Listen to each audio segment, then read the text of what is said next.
A very good afternoon, everybody. Good afternoon, everybody. Thank you very, very much for coming out. And again, to the second presentation in the series, I'm very grateful to have an audience. And of course, you know, your attendance here puts you in good stead for the exam, because those who don't come are going to have great difficulty. There are all sorts of questions that will be raised here, all sorts of questions lurking in the graphs and in the stats that I present to you. And I hope at least that over the course of the next 40 minutes or so, we'll add to many of the issues that I spoke about in the first talk. And if you were here yesterday, you will remember that the talk yesterday was fairly political in looking at changes in the world. I am going to deal, obviously, with some matters that are political today as well, but we'll be looking more broadly at some of the big macro characteristics of change in the world today. So I hope that, again, sit back and relax. You will need a drink, as I always say, after all of my presentations, and that's always available on this beautiful ship. And I hope at least to stimulate some conversation.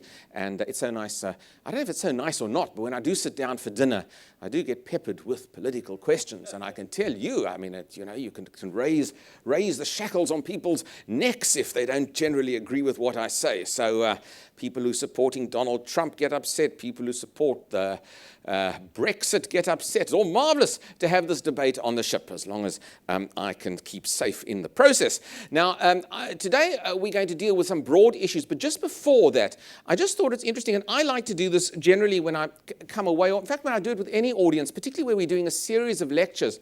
I just like to find sort of some very up-to-date information that obviously pertains to where we're going. And some of the, in my case, it's wonderful to do because I talk about politics and economics. And for me, it's always relatively easy just to find some of the very new data that's available on countries that we are visiting. And I just thought it's just worth, before we get into the rest of the trends, and we're going to deal with 5 big mega trends in a very glossy overview kind of fashion, just before we do that, just something more about Europe, since we are in the Med, and since we are traveling to these wonderful countries. Just quickly, as an add-on to what I was saying yesterday about Europe, it's quite interesting to look at some of the projections for Europe's economic growth for this year. And there is a substantial diversity of features and characteristics in so many of the European countries projected for 2016.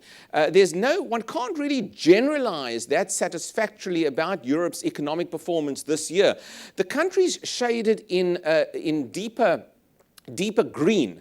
So Spain would be one of them, the UK would be one of them, Netherlands, the Czech Republic, Hungary, Croatia, Lithuania, and Estonia. These are the countries that are ticking along quite nicely in terms of economic growth, anywhere between 2% and 2.9%. Now that's well above the EU average, expected at about 1.8% over the course of this year. And I think you get a sense of that. I mean, I know, you know, you drop into parts of Spain for a day or for a morning, and we all become vaguely instant experts on the countries that we visit, or we really become instant experts when we take a taxi and we listen to what the taxi driver says about the country that he's in, which usually, I might add, is a whole list of complaints. I've never found a taxi driver not to complain about what's happening in a country. But still, when you look at who's doing relatively well, and I got the figures, in fact, the new figures have come out in terms of adjusted projections. Spain really in a reasonably good space in terms of recovery mode. The countries that are really doing relatively well are Ireland, which has come off a very low base following the global financial crisis, but recovered really nicely. Sweden, Poland, parts of Eastern Europe or Central Europe, call it what you will, doing relatively well. Latvia as well. And the real laggards, I suppose, surprisingly, well, not surprisingly in terms of Greece, again, coming off a very, very low base and unable to kickstart economic growth, but Finland also performing very, very poorly. And, you know, it's quite an interesting one. Against Finland's Nordic neighbors, Finland is the standout in terms of poorer economic performance expected for this year. So there really is a mixed bag of economic stats and data coming out of Europe for this year. Since we will shortly be In France, I was looking at some of the data for France, which has now become available only in the course of the last day or so. And as you might be aware, there's a large degree of labor unrest in France at the moment. The French economy really is one of those laggards in Europe right now. And the French government, as you may know, over the course of the last few weeks, has decided to take some drastic action to try and liberalize, to use a loaded term, labor relations in France, make it relatively easier to hire and to fire workers. And in a very heavily unionized country like France, this, of course, has unleashed a series of protests across the country. And in fact, as we stand here, there are labor protests happening across France. And again, you just have to look, just have a look at some of the data very quickly. I don't want to get you too bogged down in some of this data, but these are 4 graphs of what we refer to as household debt, the debt of an average household in relationship to the GDP of a country. And really, without worrying too much about the terms, when the household debt increases, then you should be worried. Like in France, when your household debt average in relation to GDP drops, as here is the case in Germany, well, that's pretty good. In Italy, household debt has plateaued at high levels and looks as though it's on the downside, which is not too bad. And of course, here in Spain, as we are at the moment, household debt has dropped quite nicely. So again, out of these 4 major European countries, Western European countries, French household debt is the one that's more troubling. And it, again, points to a more troubled French economy going forward. Again, just compare Germany and France, for that matter, on the measurement that I often like to look at, construction output. Construction output, German construction output ticking along relatively stably, but French construction output really on a downward spiral there. Again, cause for concern in France. And just, I think, finally, I think this is the last graph I just want to give you because I just, look at these charts. As I say, I really should get out more. And I just look at these charts on a daily basis, just in relation to where we will be traveling. You can just have a look. One of the big problems for the French government is that it has been spending money. It's been spending a lot of money, and it's been spending money really in excess of its GDP. So just in terms of who's spending a lot of money in Europe today, government expenditure, the French are expending almost the most in terms of government expenditure when compared with a whole host of other European countries. Our friends in Finland are spending very heavily as well, and indicative of the very low growth rates in Finland as well. So clearly, something has to be kick-started in the French economy going forward, whether it's higher GDP, better job creation, more competitive labor laws in order to encourage investment. These are very, very real issues that currently are plaguing France. So, not that I wish to be a doomsayer when it comes to where we're going, but I think it is relevant, and these are the issues that bubble under the surface of the gloss of the rather lovely places that we're going to. Now, let's get back from that little update about economic data. And in the next talk that I do in a few days' time, I'll also be looking for some updated issues relating to other parts of Europe as well, just my introduction. Let me get back to some of these big, broad trends that us who are involved in risk assessment and risk management across the world, what do we look at? What are the sort of signs of the world that we look at? And where do we find concern? And where do we find opportunity as well? Yesterday, I dealt with 5 big macro trends. So I'm going to move on to the 6th big macro trend. Remember, take notes. You'll have to mention all of these in the exam. The 6th major macro trend that I think is an important trend, and look, I would be remiss if I didn't mention this to any of my clients when we do risk assessment. There would seem to be ample statistical proof to show that weather patterns in the world are changing, and in particular, I might add, the availability of water across this planet could very well become an issue of political and economic risk into the future. We can also look at issues relating to energy and energy supply, but I'm not going to deal with that in any great detail here. Weather, certainly, climate is a factor today. All of you who watch the world, all of you watch the news, have seen these examples of severe climate, well, what do you want to call it, disasters, climatic disasters that have befallen parts of the world. In particular, that image from Japan and the tsunami, still quite a remarkable image when you look at this. These natural occurrences have become a lot more frequent, whether it's tsunamis, whether it's floods, whether it's drought.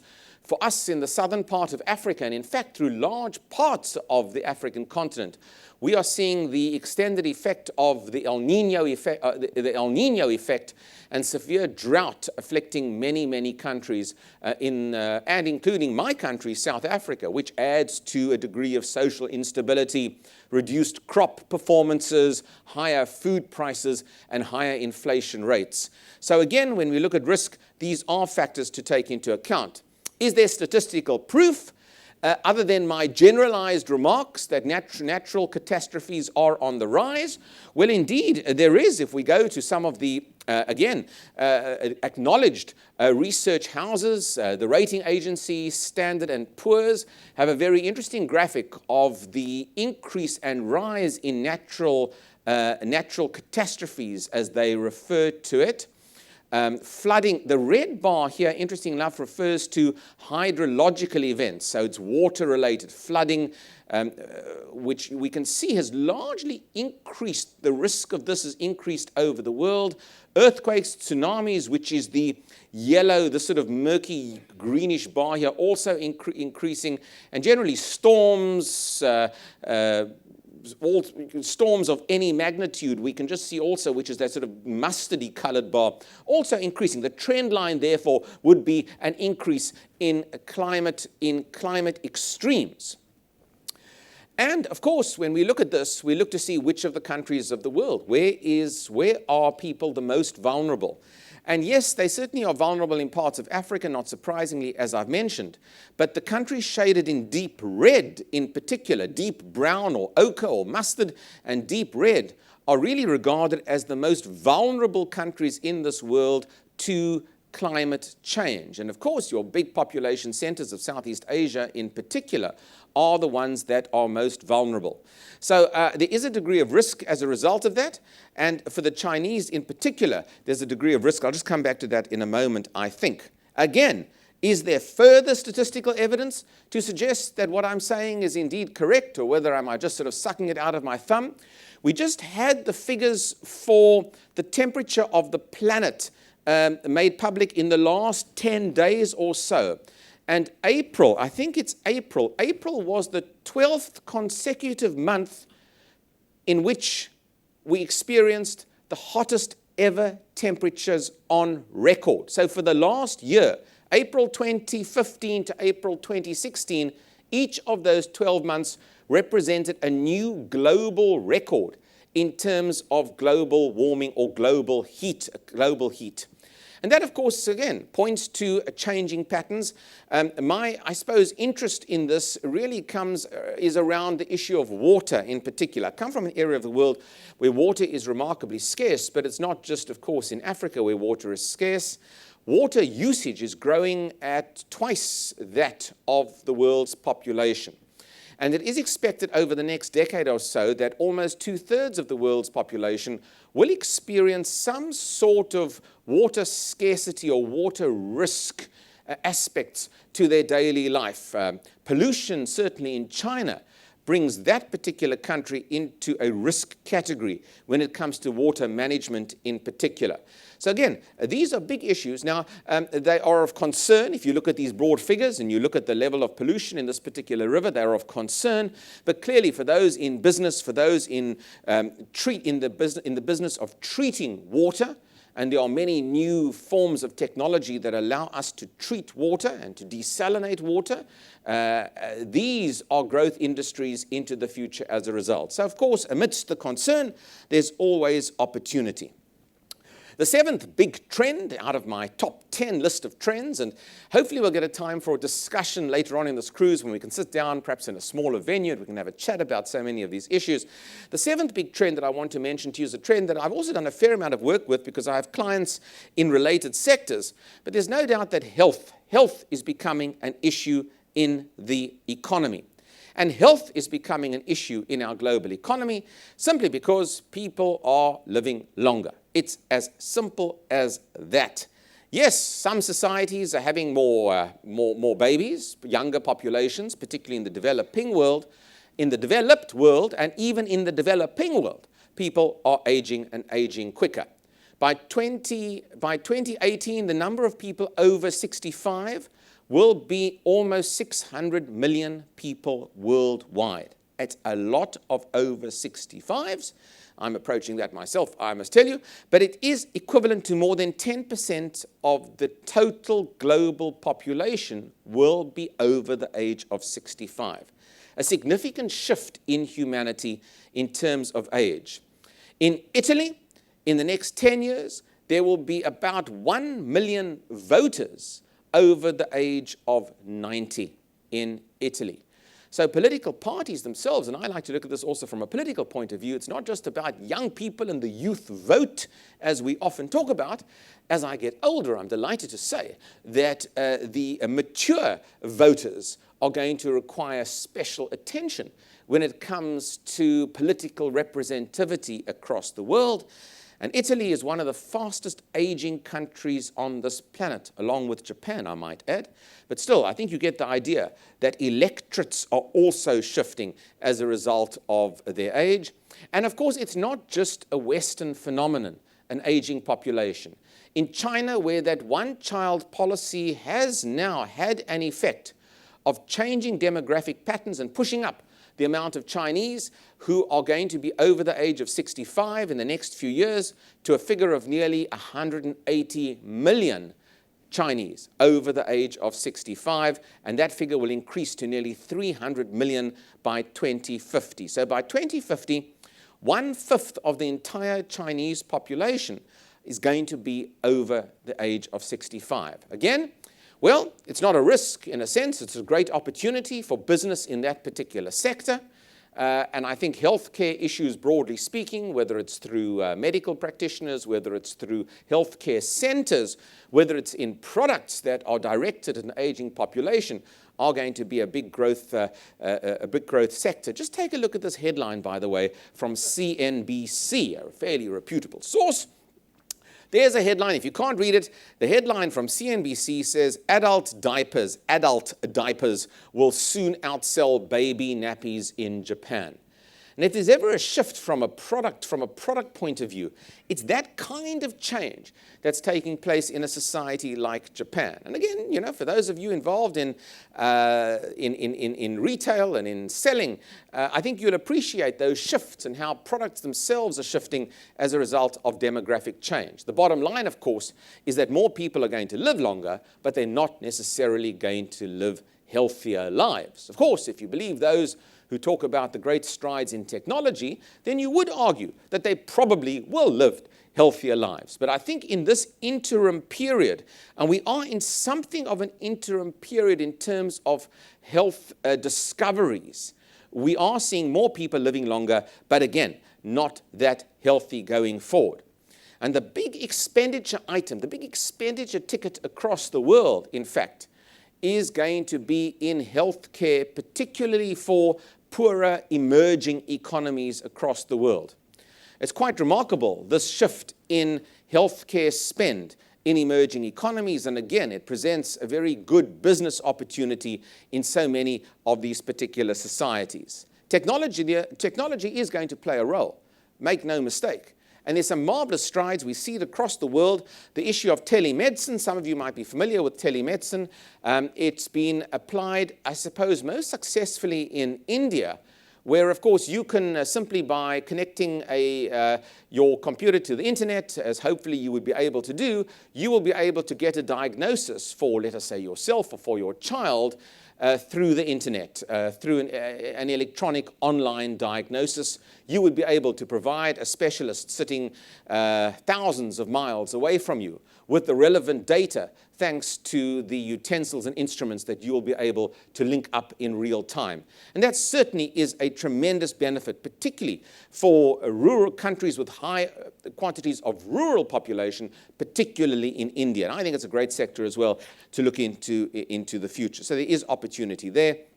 And as I always like to show this particular slide, here's what it may look like in the future. And I like to look a little bit into the future as well. You might go to see your doctor, and your doctor might say, bad news, you're going to get ill in 2037. That might well be the diagnosis of the future. And the good news about that is that you've got time, hopefully, to rectify it and not get ill by 2037. So tremendous changes are coming thanks to technology. The big eighth trend that we could talk about again and have a seminar for a whole week on, and I've been in some of these seminars, you get your head completely spinning by the time you finish with this particular trend, is the effect on urbanization on humanity. And again, all of you are big global travelers. There's no doubt you have seen large growing urban centers, conurbations as we call them, mega cities as you might also want to call them, springing up and expanding and changing across the planet. And we are living through a very, very remarkable time in human existence. It is that time when the urban population, which is the purple line, is growing at a rate greater than the rural population of this world. And look just to see that divide expected by 2050 between those living in cities and those left in rural areas. That divide is a new divide for humanity by and large. And, again, it depends on how you see the world, glass half full or glass half empty. Is it good that humanity is urbanizing at such a rapid rate? What does it do for our cities? Are our cities able to cope? And what about rural areas? Are our rural areas able to provide the necessary sustenance for those urban dwellers as population shifts change? There's some very interesting questions, philosophical questions coming out of this particular issue. Now, I'll take you quickly to this big city. I haven't been given a budget to offer you a prize if you can guess the name of the city. I don't know whether you would even try to guess the name of the city. Anybody want to venture a guess? Because anybody familiar with this particular city, if you know the skyline? No. Okay. Well, this city is in China, not surprisingly. And the name of the city is often referred to as one of the biggest cities in the world that you may never have heard of. And that's why I should really offer a nice prize, because I'll probably never be able to give it away. This particular city is called Chongqing. Chongqing. Has anybody been to Chongqing in this particular room? Chongqing is a city in the center of China that has a population of around 30 million people. The greater area of Chongqing has about 30 million people. Now, I don't expect that many people have necessarily been to Chongqing, or perhaps not everybody has heard of this particular city. But the sheer size of the city and the growth of the city over the last 50 years has propelled it into being one of the most major urban conurbations anywhere on the planet. And between you and me, we've all barely heard of Chongqing as a city. There are other Chongqings out there as well, across China as well. These mega cities are really going to become a global economic driver into the future. I actually think cities may well be more important in a sense than countries going forward. Cities are often much more nimble than countries. Their administrations actually can be more powerful. And they are also more competitive in a sense. They're able to act more swiftly and compete with one another rather than that national entity, which is the nation state. So currently we have a whole host of cities which we would regard as mega cities. Anywhere over 15 million people, I suppose, would be a mega city. Tokyo currently and projected in the next 10, 15 years will continue to hold the prize of being the world's biggest mega city. But just have a look to see, where are those population centers of the world going to be? Delhi, Shanghai, Mumbai, Beijing, Dakar, Karachi, Cairo, Lagos, Mexico City. These are the mega cities of the world going forward in the next 10 years or so. But there's one way of looking at mega cities, which is where a lot of people are going to be. There's another way of looking at these cities to see which of these cities are going to be the most economically important for the world. Which of the cities are going to contribute the most to global growth? And this particular piece of research was done by Oxford Economics, which is a highly reputable research house as well. I used some of their material, a very good research house. And it's a ranking of the world's top 10 cities which will contribute to global growth by 2030. And just have a look at these cities. They differ, of course, from the big number places that I showed you in the last slide. New York will be the number one and continues largely to be the number one. New York, Newark, Jersey City, I mean, that whole conurbation. But if you look at the rest of this top 10 list, Los Angeles in at number 5 and London in at number 8. Three Western cities in this top 10 list. The rest all, by and large, Chinese cities, including our friends in Chongqing, there in the top 10 at number 9. Shanghai, Tianjin, Beijing, Shenzhen, and Suzhou, all in the top 10 of the most important cities that will contribute to global GDP growth, not just to their GDP growth of their national entities or their countries. It's a significant shift and change, and you can see the importance of the Chinese city going forward. The economic power of cities also is aptly illustrated in this particular comparison of the output, the GDP output of a city like Tokyo, Tokyo's GDP output is about the same as the GDP output of India. That's the importance of the city of Tokyo, and it's only just a little bit smaller than Brazil's GDP output. So I think you can get the idea that the city of Tokyo, from an economic point of view, actually, with apologies to my friends here in the audience from Australia, provides a larger GDP than all of Australia. It's astonishing when you look at the role and importance of these urban cities in this particular way, but it does show the importance of them. And again, just to sort of cross-reference this, because I like to cross-reference things, and I like to find other examples from other research houses just to back up what I'm saying. Otherwise, these things could just be isolated examples.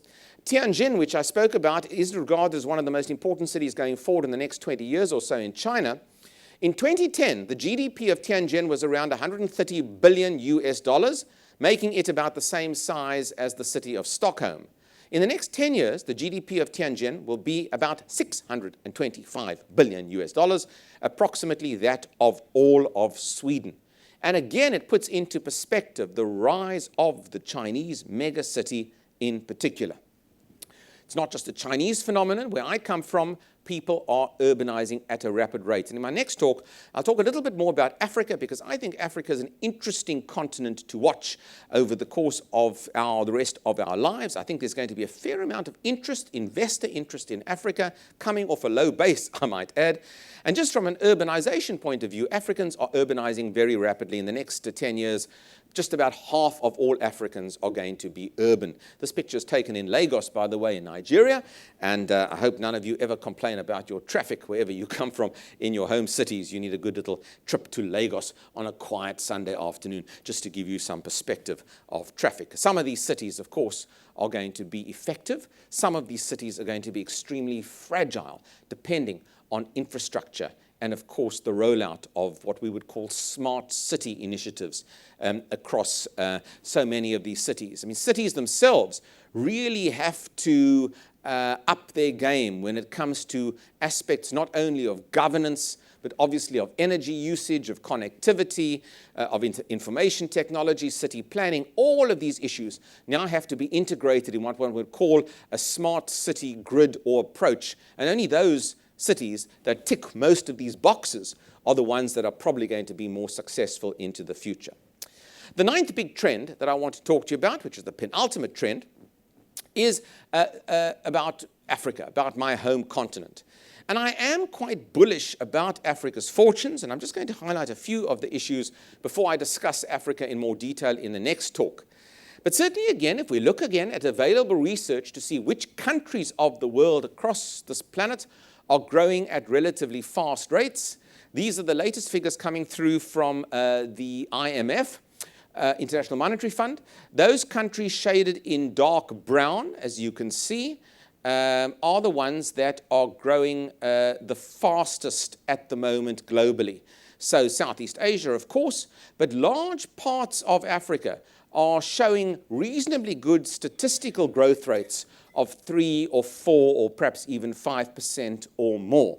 That's pretty good in anybody's language. Again, for Africa, coming off a remarkably low base So Africa looks as though it's the hotshot continent of the world. When you look at the shadings there and the growth projections, is coming off a low base, to be absolutely fair.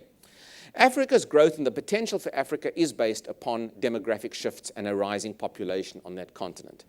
And again, glass half full or glass half empty scenario. There are 1 billion people on the African continent right now. By 2050, that will double to 2.5 billion. And by 2100, and I hope we're all alive by 2100, given the advances in technology that I've spoken about, Africa will have 4 billion people just on that particular continent. So you could ask yourself the question, can Africa cope with this? Or in fact, if we look at it from a business point of view, is that not where the consumer of the future is going to be, just in sheer size of numbers? And again, to look at population projections, which I'm very interested in, so that's why I put a lot of it into this type of presentation. Just quickly, you can just see here, I'm not quite sure if that's actually going to work properly. No, it's not going to work properly.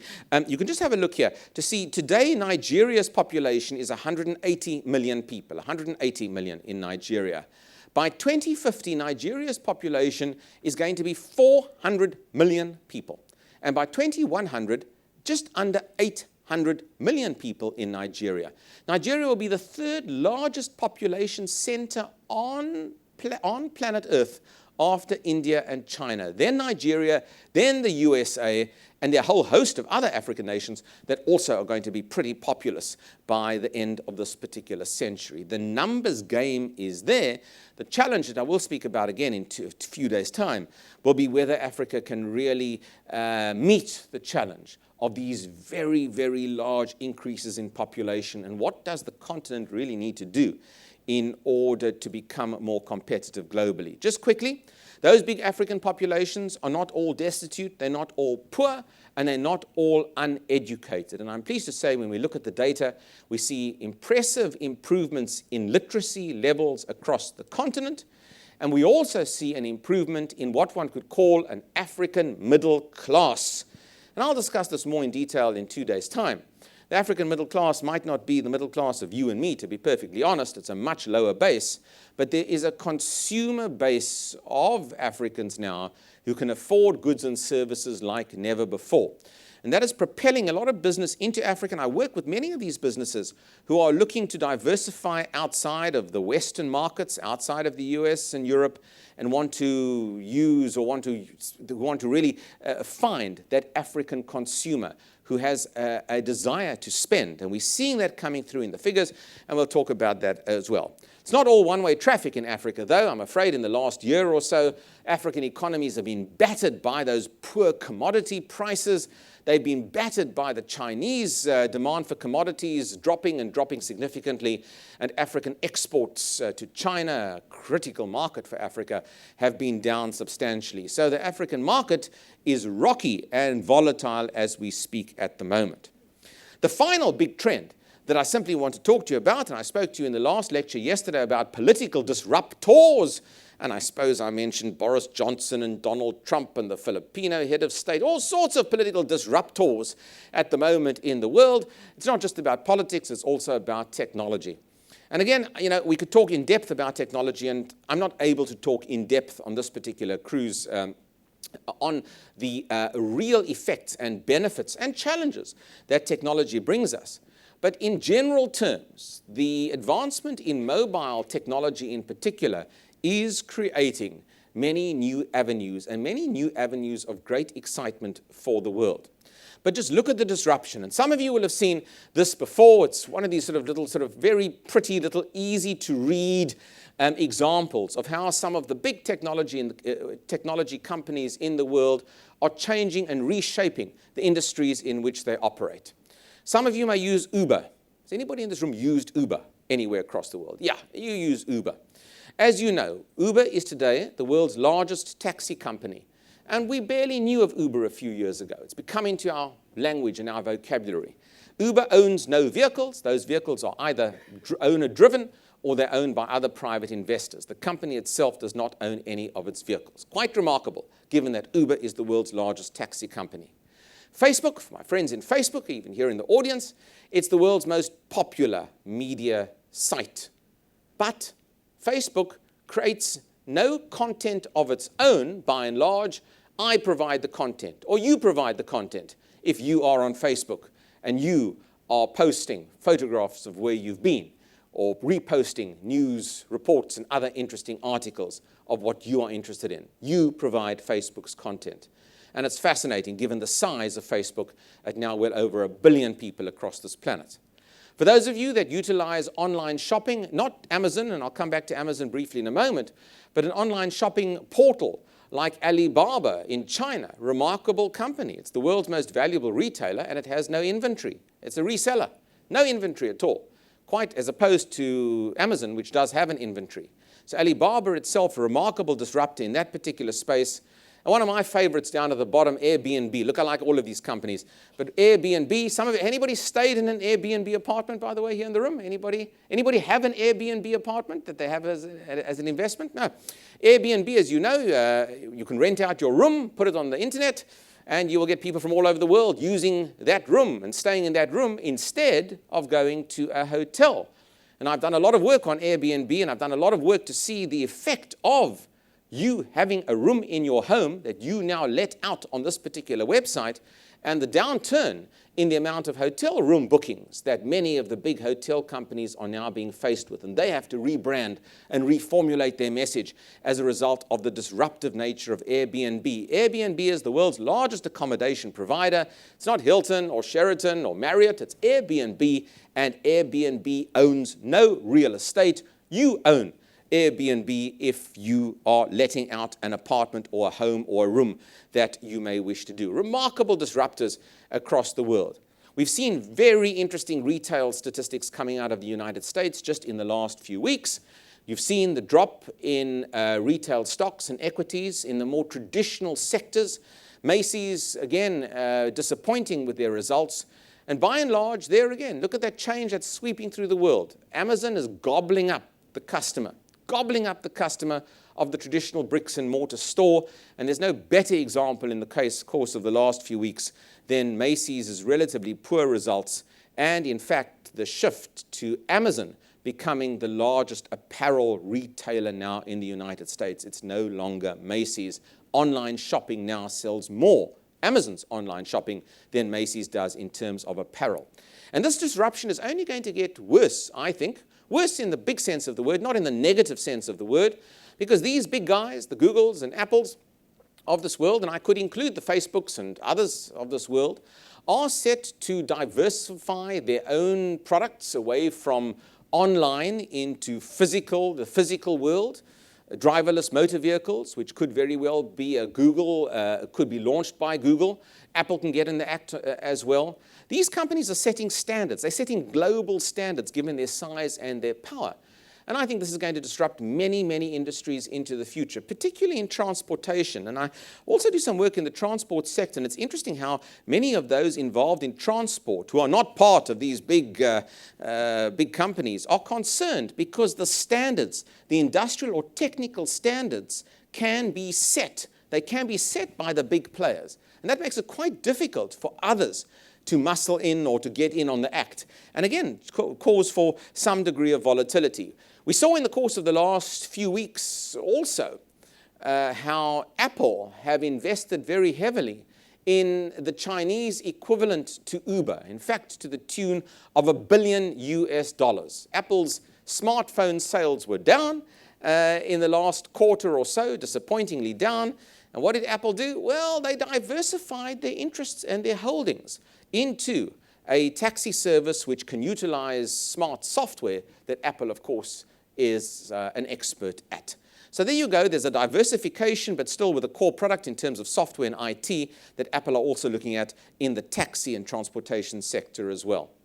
We talk a lot about the Chinese economy and the Chinese economy on sort of more rocky grounds in the course of the last while. Yeah, manufacturing production has been down. It's come back a little bit now.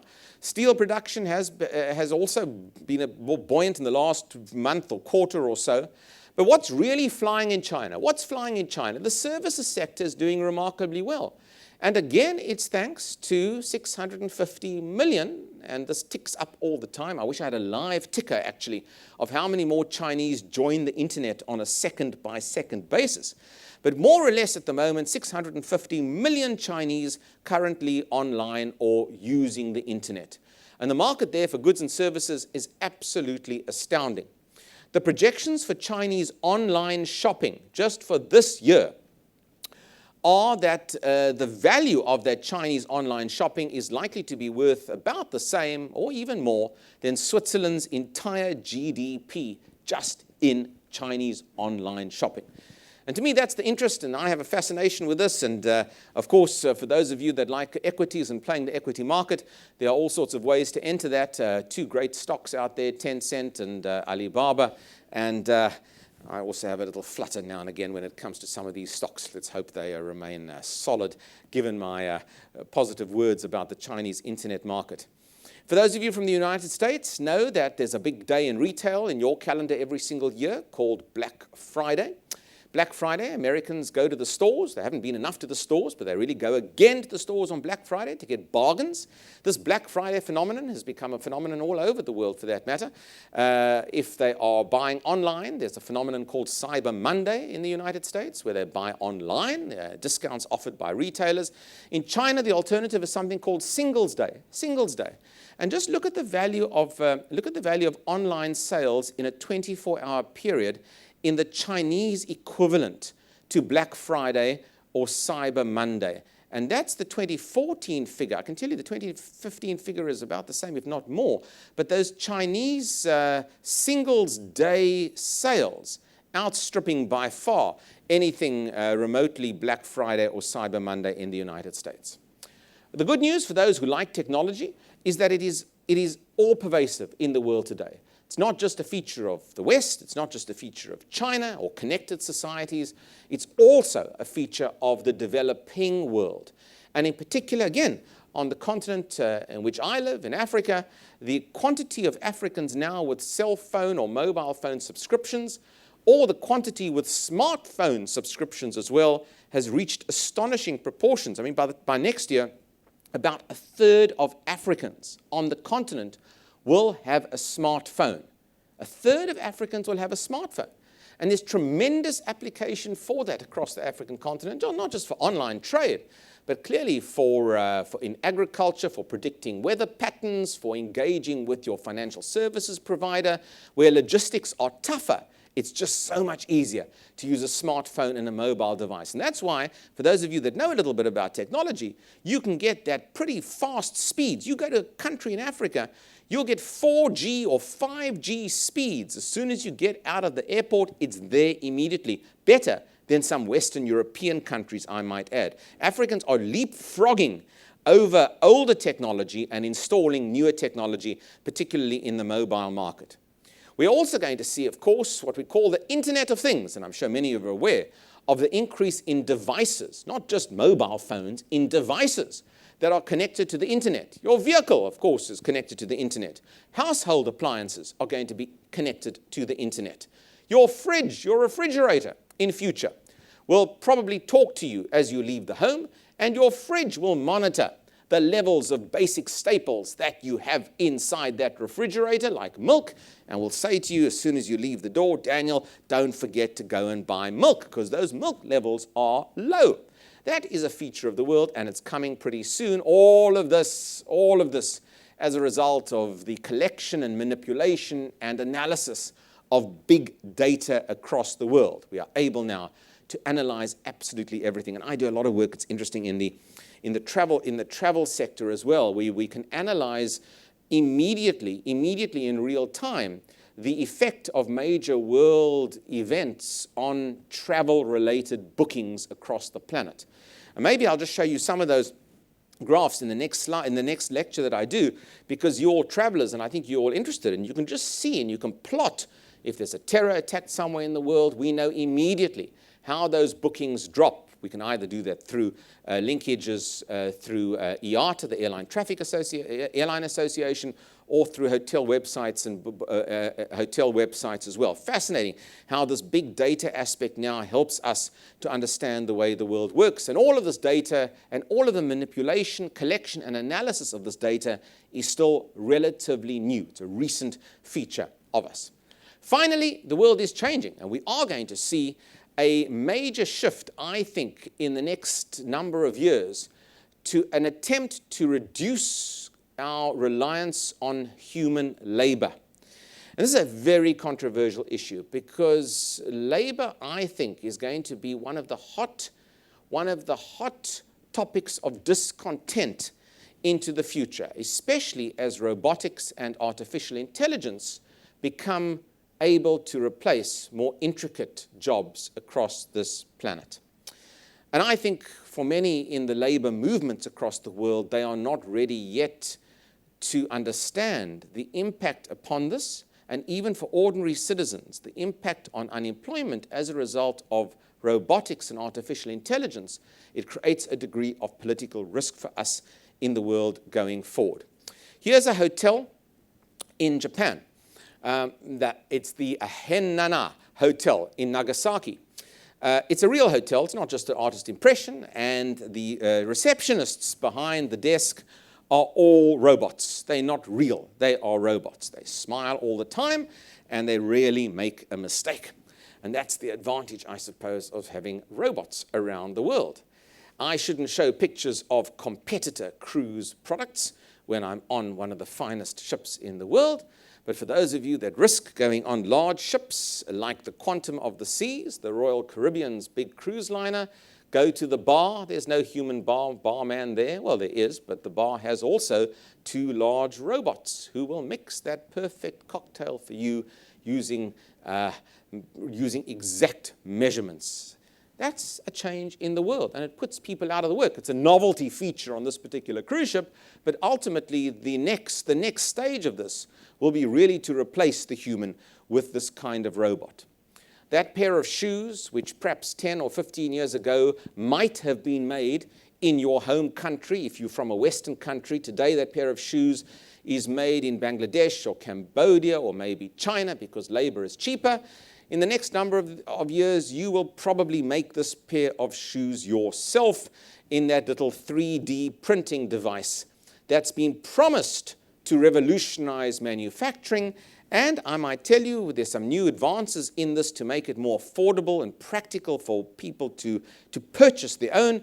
Hewlett-Packard doing a lot of work in this sector, I know quite well.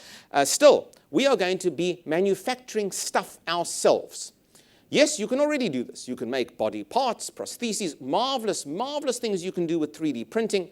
But the day will come where I want a pair of shoes, maybe not those shoes, my friends, but I want a pair of shoes that match the color trousers that I have, that perhaps are monogrammed, that contain all sorts of personalized features, and I'll just simply do that in my little, cut off there, in my little microwave oven device, a 3D printer, which I still believe will become a standard in homes into the future. It's a little way away, not happening quite as quick as we thought, but it will change manufacturing across this world. And I think the jury is out, to be perfectly honest, on how this is going to affect labor and what countries of the world need to do to adapt their educational policies and their training policies to take into account so much of, let us say, more manual or menial labor that's going to be outsourced. It's not going to be outsourced to China anymore. It's going to be outsourced to the machine sitting on your counter. Even for relatively skilled pastimes, we could argue, and we could do a whole session on this, which are the occupations of the future, which are the occupations that are most threatened as a result of artificial intelligence and robotics. The humble bookkeeper is in danger, I must tell you, because software usage can now do more or less exactly what a bookkeeper has been doing. Even a medical practitioner also will now have to face robotics and robotic diagnosis. I mean, it just changes many of the core occupations that we've all sort of lived with for most of our lives. Finally, there's a lot of text on the slide. I shouldn't say too many slides with text, but by when can we expect many of these changes to occur? by when? Can we make any assessment of the time frame for all of these disruptive changes in the world? The World Economic Forum, another good source of information, certainly for me, have put together a very useful chart to indicate some of these big changes that are coming and by when are they coming. And the date here is 2025. So, my friends, you've got to live long enough, as I always say, you've got to live long enough in order to see these changes, but it's not far to go. 10% of people wearing clothes which will be connected to the internet. Clothes connected to the internet, and you are seeing it. Some of you are wearing connected watches now for the first time. For the clothing and apparel industry, that is likely to occur by 2025. The first robotic pharmacist in the United States is expected to take up office, again, by 2025. It's not so far away. We will be able to use 3D printers, as I've indicated, not just for relatively small items, but to print large items. The first 3D printed car in production, vehicle, could very well be around by 2025, and the list goes on. Driverless cars, which we all talk about, all of it. I think the message really is that we are not that far away on this planet right now from these substantial changes taking root. I like them, I embrace them, but I do think that humanity across the board is not quite ready as yet, and there's a long way to go, particularly on the issue of labor and how technology is going to affect labor. So, in conclusion, I'm not going to tell you any magic solutions to the world. In conclusion, it's a degree of volatility as a result of all of these disruptive changes that I've spoken about today, and of course those disruptive changes that I spoke about yesterday as well. But amidst all of that volatility is, in my mind at least, great opportunity. I know some of the trends have been perhaps disturbing. I know they've been a little depressing in part, and that's the nature of the world. But in that, there's tremendous opportunity, and that, I suppose, is what we all have to look for, particularly for us in business, and for that matter, for us who are looking at investment opportunities. It is out there. Thank you very, very much for listening to me today. I hope I've stimulated some conversation, if not too much concern about where the world is at. And we'll be continuing in related discussion about where will the future growth areas of this world be from a political and economic point of view in the third lecture that I will do. And that will be in 2 days' time. Just check your program for that. Thank you very much again for coming out to listen to me.